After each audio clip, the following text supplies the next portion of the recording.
And elephant tusks has dominated the agenda. Nations from the Southern African Economic Bloc are fighting for the right to sell off their stockpiles legally. But conservationists argue this will backfire and increase poaching.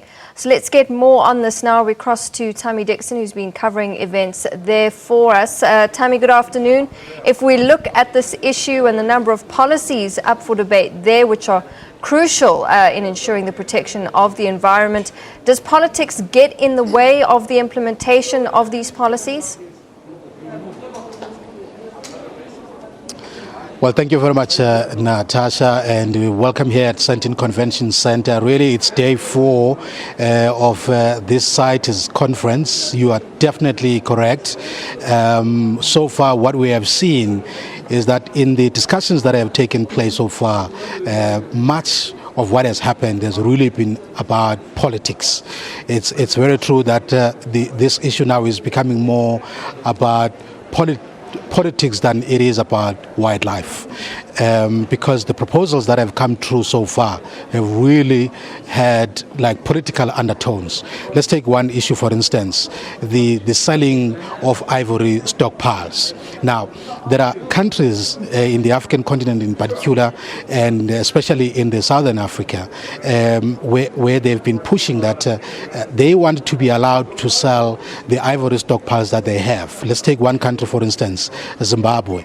Zimbabwe is arguing that they've got like massive stockpiles that they had, and they've been keeping these stockpiles for the past 9 years.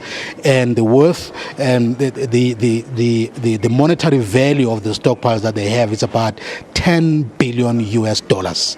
Now, what do they do about this? What do they do about this wealth that they have, the money that they're keeping there that they are not able to get? So their argument is that they should be allowed to sell these ivory stockpiles so that they can be able to make this money.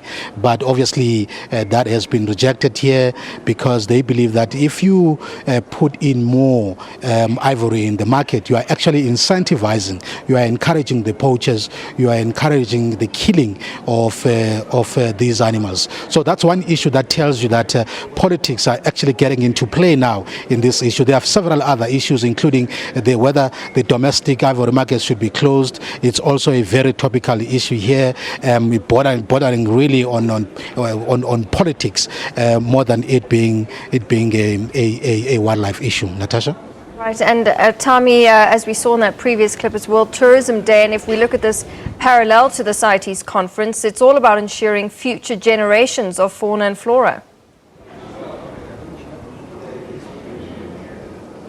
That's correct. I mean, it coincides with the World Tourism Day today.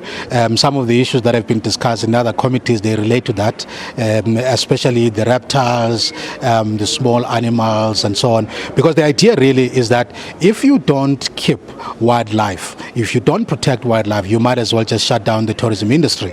Because people will come to your country, they are interested, especially in the African continent, people are interested more in wildlife. They want to see that. So if we do not protect the endangered species, you're obviously going to kill tourism. So it is in that context that the issue of tourism really finds some resonance with the discussions that are taking place in here. Natasha? All right, Thami, thank you very much. We'll leave it there and perhaps get an update from you later in the day. Thami Dickson, live from the Sandton Convention Center at the CITES, or the COP17 conference.